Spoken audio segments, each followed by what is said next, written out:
سيئات أعمالنا من يهده الله فلا مضل له ومن يضلل فلا هادي له ونشهد أن لا إله إلا الله وحده لا شريك له ونشهد أن سيدنا ونبينا وعظيمنا وحبيبنا محمد رسول الله صلى الله عليه وعلى آله وصحبه وسلم. أوصي وأوصيكم بتقوى الله. قال تعالى: أعوذ بالله من الشيطان الرجيم. بسم الله الرحمن الرحيم. سبحان الذي أسرى بعبده ليلا من المسجد الحرام إلى المسجد الأقصى الذي باركنا حوله لنريه من آياتنا إنه هو السميع البصير. أما بعد، اللهم بارك لنا رجب وشعبان وبلغنا رمضان.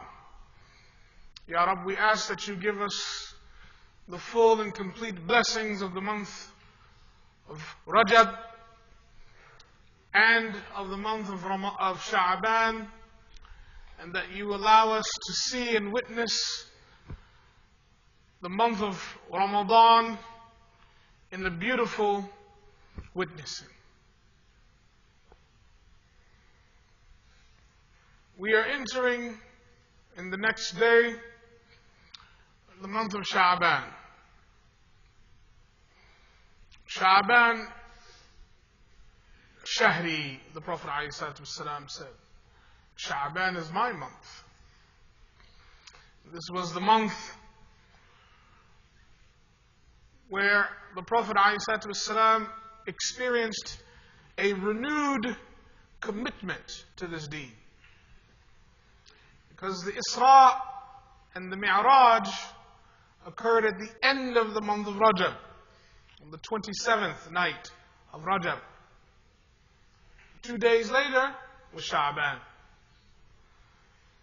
It was right before the time of the Isra and the Mi'raj, where the Prophet ﷺ was feeling very sad at the loss, the multiple levels of losses that he experienced.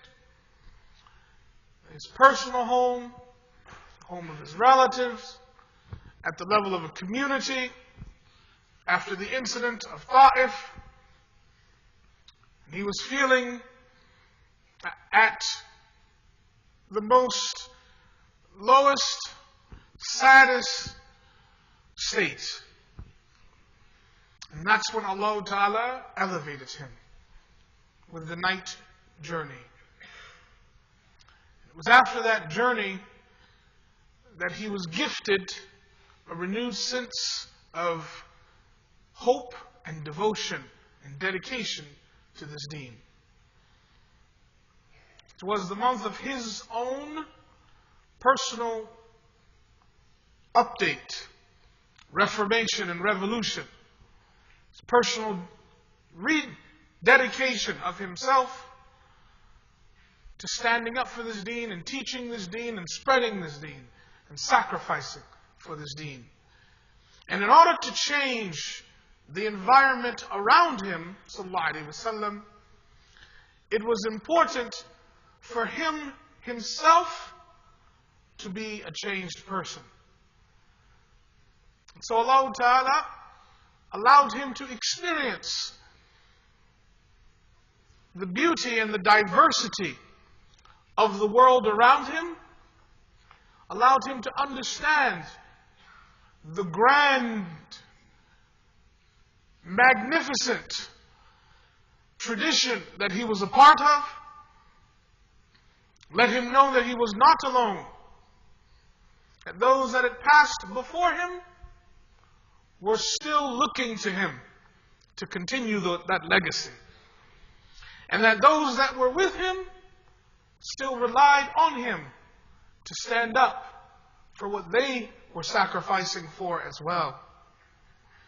The month of Sha'ban was a month of renewal and ihya. And that prepared him, sallallahu alayhi wa sallam, and his companions for the month of Ramadan, which is the month dedicated to self-change, so that what comes after that are months dedicated to work. So Allah Ta'ala tells us in just one ayah what happened and allows us to reflect on the meanings of that event. And He begins by informing us and teaching us that location and space is not an obstacle for Him. When it comes to this deen, there are no physical, and there should be no physical limitations. The only limitations that we place on this deen and on how far this deen can go are the limitations that we ourselves impose upon this deen. The only restrictions and limitations are those restrictions and limitations that we bring. But Allah Ta'ala is not limited in any form or fashion. And that's why He begins with Subhan. That's the purpose. Subhan means any limit, any restriction that comes to your mind or my mind, Allah Ta'ala is far above that limit and that restriction. That's the meaning of tanzih, to be transcendent above it. Any box, any barriers, any walls, any obstacles that occur to the human being's mind, Allah Ta'ala is far above that. And therefore, those of us that want to work for this deen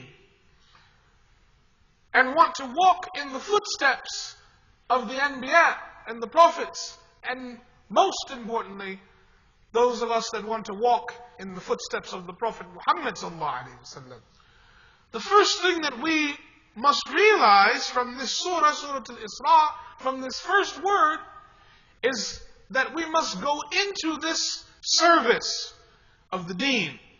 We must approach this vocation, this calling,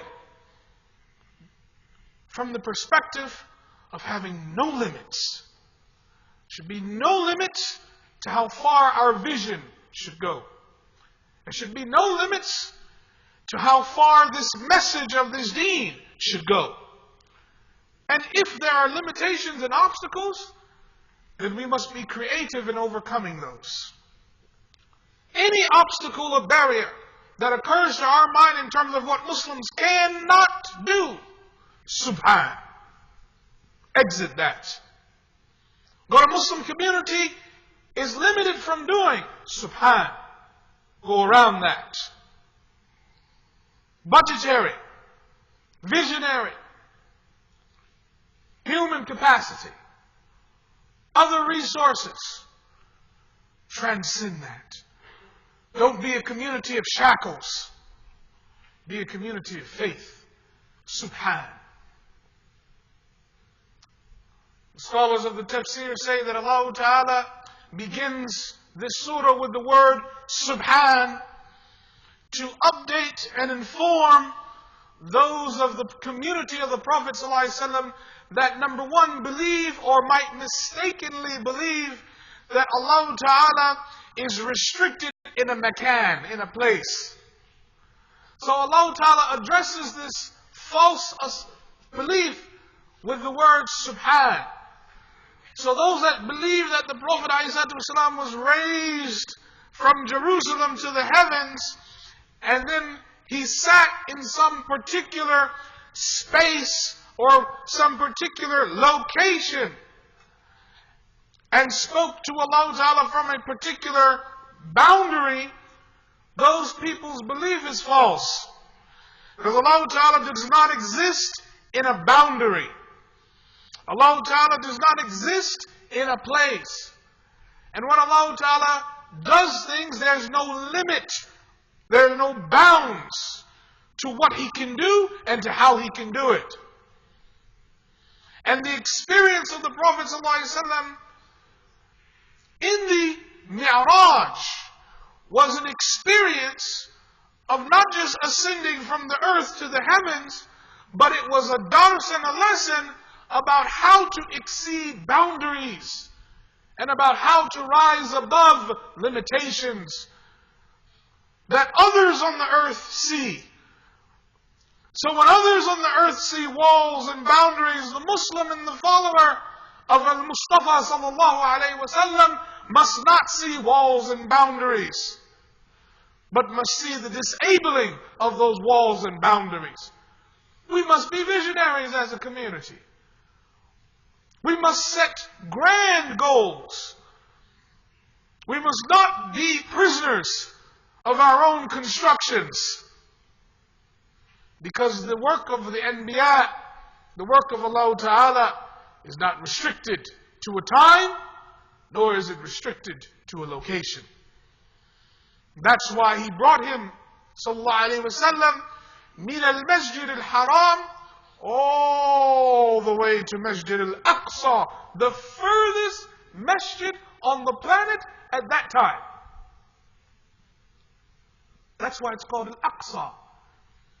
He brought him, sallallahu alayhi wa sallam, to the furthest place of ibadah on the earth at that time. I myself had visited a masjid that was in an unbelievable location.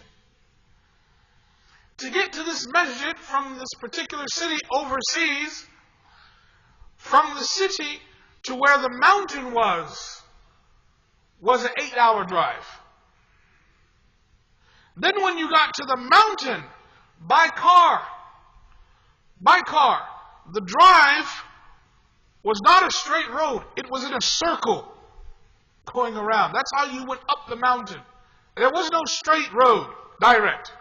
You had to go in a circle. Some of the brothers I was traveling with got sick, dizzy, because the drive from the base of the mountain to the top was a 4-hour drive in circles. Just circles. Non-stop. There were no breaks. The scenery was unbelievable. When we got to the top of the mountain, there was a place for cars to park. But we still weren't at the top place. We weren't at the pinnacle, the peak. You had to get out and you had to walk. And the higher up you went, the colder it got, obviously. Such that when we got to the top part, before we entered the masjid, you were walking in the clouds. Not exaggerating. That's how high up we were. We were walking in the clouds. Clouds everywhere. We got there. This masjid is called Masjid al-Malaika. The masjid of angels. It's a tiny masjid, probably the size of this area here. Made of nothing but wood and stone. And the ground, the earth of the masjid was the bark off of trees. Obviously no roof. It was the best salat experience ever in my life. Unbelievable. Praying at the top of a mountain in a masjid, a tiny masjid built by nothing but materials from the environment around you, with no ceiling, in the freezing cold. The most profound salat experience ever, because of the journey, because of the location also. Why build a little tiny masjid on the top of a mountain, so far away from people and civilization? Why do something like that? Why do that? And the masjid people were going up and down. It was full. People, visitors, all over the world. People, why put something tiny like this here? Question, why not? Why not? It's just as active on the tip of the mountain, in the clouds, in the cold, with natural beauty, just as active as any other masjid in the city center. When you're devoted to the service of Allah Ta'ala, no boundaries. And the people had just the most beautiful experience driving 12 hours to pray 2 rakats in that tiny space. Some of the ulama in the old days, they used to travel on donkeys. It took us 12 hours by car.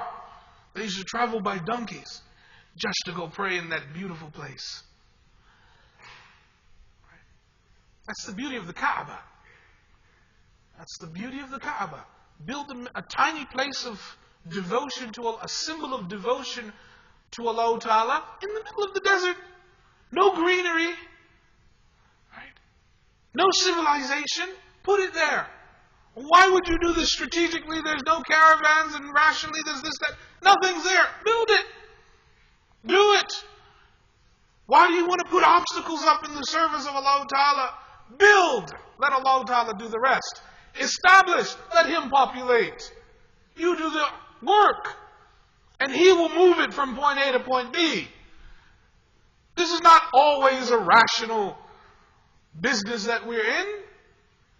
Because the story of the Isra and the Mi'raj is quite irrational. It defies the laws of physics and gravity for someone to have traveled in the middle of the night for a portion of the night from Mecca to Jerusalem, and then from Jerusalem throughout the 7 heavens, and then to have met Adam at the first level, and after that Isa alayhi salam and Yahya at the second level, and then after that Yusuf alayhi salam at the 3rd level, and then after that Idris at the 4th level alayhi salam, and then after that Musa at the 5th level alayhi salam, then Harun at the 6th level alayhi salam, and then Ibrahim alayhi salam at the 7th level. That defies all reason. Ascending, transcending, going beyond boundaries. The only limits are the limits we impose, the limits we bring. Why do we limit? It's like the Bedouin who went in the Masjid Nabawi in the time of the Prophet ﷺ. We all know the story. And he relieved himself in the corner of Masjid Nabawi. Can you imagine if somebody did that today in Masjid Nabawi? He'd be hanged. In the corner of the masjid, just went to the restroom. And the Sahabas tried to jump on him. The Prophet ﷺ, leave him. It defies boundaries. It's rational when you think about it. Actually, the rational thing is to stop him. But what happens when you stop a guy from going to the restroom? It splatters everywhere. It makes a mess. Just hold on a second. Let him be. It's better to clean up a tiny spot than to clean up a big mess. And sometimes when we want to intervene so quickly, thinking it's the right thing, we make bigger messes. Because we haste in the spirit of responding, in the spirit of trying to correct. And we don't realize that there'll be a mess not only there, but it'll be a mess all over there as well, because we got to grab the guy and pull him out, and then we'll be messed up as well. In the disguise of cleaning up, trying to correct because of boundaries. He said, let him finish. And then afterwards he went to the man, sallallahu alayhi wa sallam, explained to him, this is the masjid. It's a place of tahara. If you want to do that, don't do that here. Do that there. It's proper adab, proper akhlaq. We have rules here, but this is the way it is. And he said, may Allah Ta'ala have mercy on me. The man, he's responding to the Prophet ﷺ and said, may Allah have mercy on me and have mercy on you and not have mercy on these guys. And the Prophet ﷺ, he said, don't put boundaries on Allah. Look at that. Actually the hadith is, don't put boundaries on the one whose rahmah is wasi', is without boundaries. Don't constrict the one whose rahmah is expansive. Don't constrict the work of Allah. So you have a budget to do da'wah. Do the da'wah.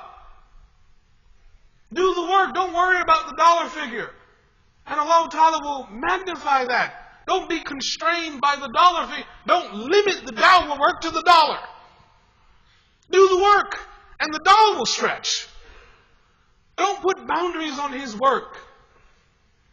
But do His work within His boundaries, not yours.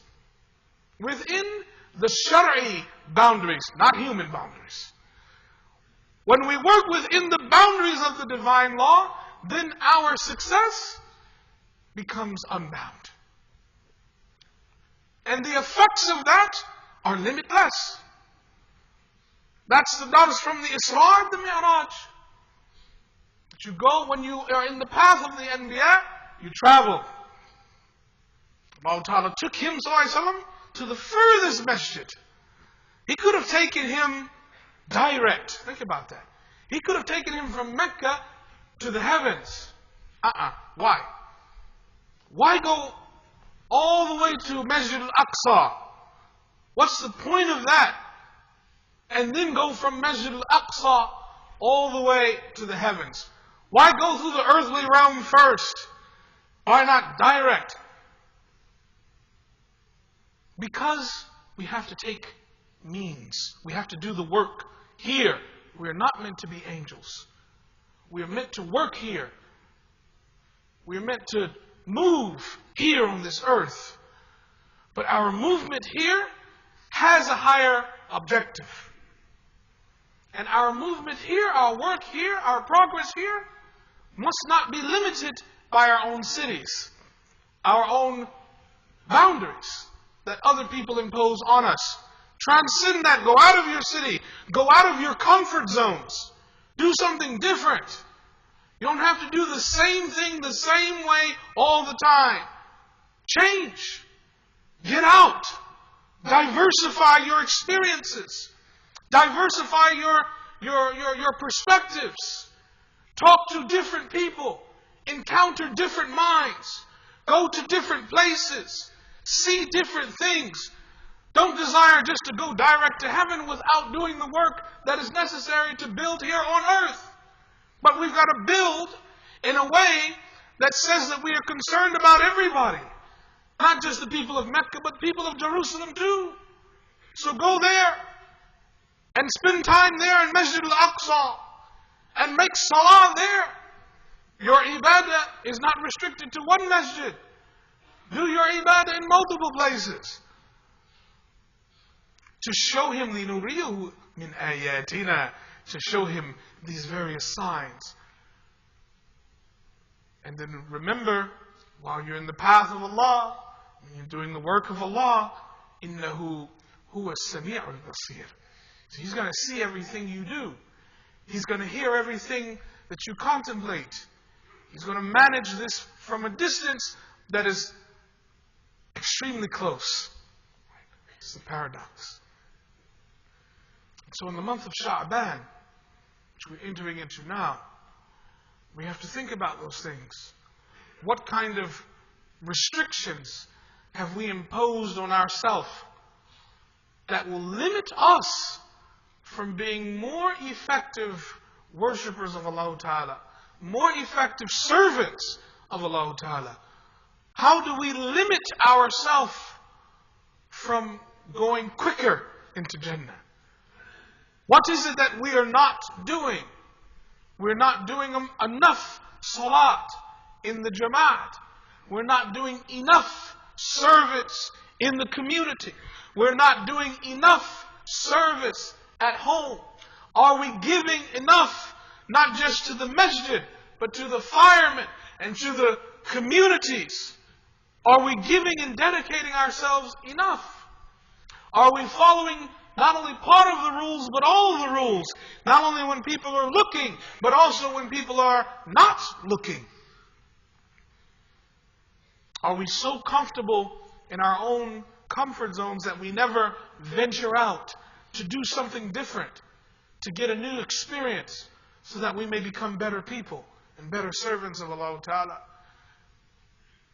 What is going to be our Isra, our journey in the earth? And how long will it be before we take advantage of the Mi'raj that is through the Isra?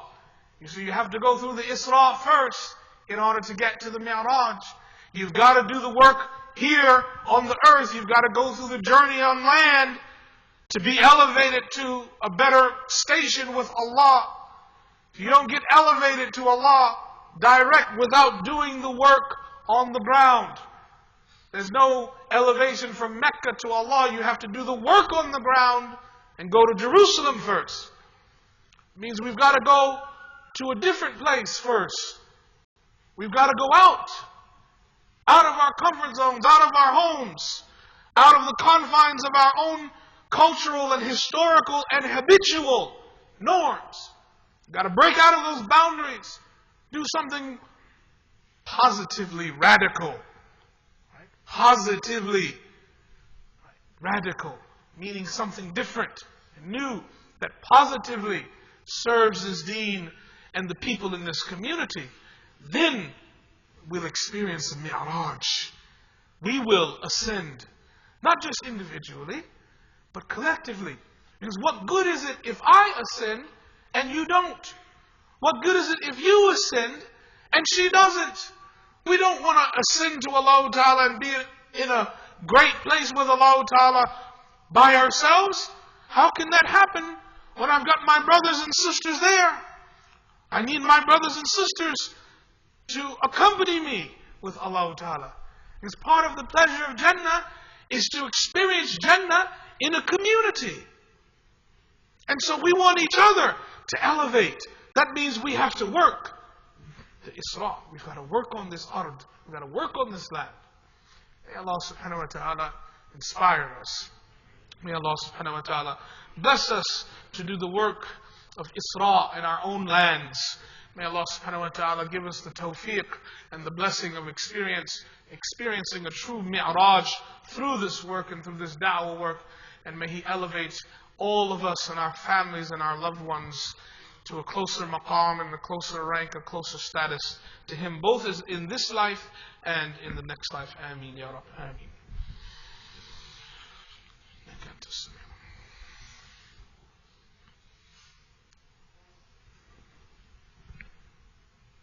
Alhamdulillah. الحمد لله رب العالمين والصلاة والسلام على سيدنا محمد وعلى آله وصحبه أجمعين. أوصي وأوصيكم بتقوى الله. قال تعالى: إن الله وملائكته يصلون على النبي يا أيها الذين آمنوا صلوا عليه وسلموا تسليما. اللهم صل على سيدنا محمد وعلى آل سيدنا محمد كما صليت على سيدنا إبراهيم وعلى آل سيدنا إبراهيم، وبارك على سيدنا محمد وعلى آل سيدنا محمد كما باركت على سيدنا إبراهيم وعلى آل سيدنا إبراهيم إنك حميد مجيد. ربنا هب لنا من أزواجنا وذرياتنا قرة أعين واجعلنا للمتقين إماما. رب اغفر للمسلمين والمسلمات والمؤمنين والمؤمنات الأحياء منهم والأموات برحمتك يا أرحم الراحمين. ربنا آتنا في الدنيا حسنة وفي الآخرة حسنة وقنا عذاب النار. عباد الله اتقوا الله، إن الله يأمر بالعدل والإحسان وإيتاء ذي القربى وينهى عن الفحشاء والمنكر والبغي يعظكم لعلكم تذكرون. أقم الصلاة.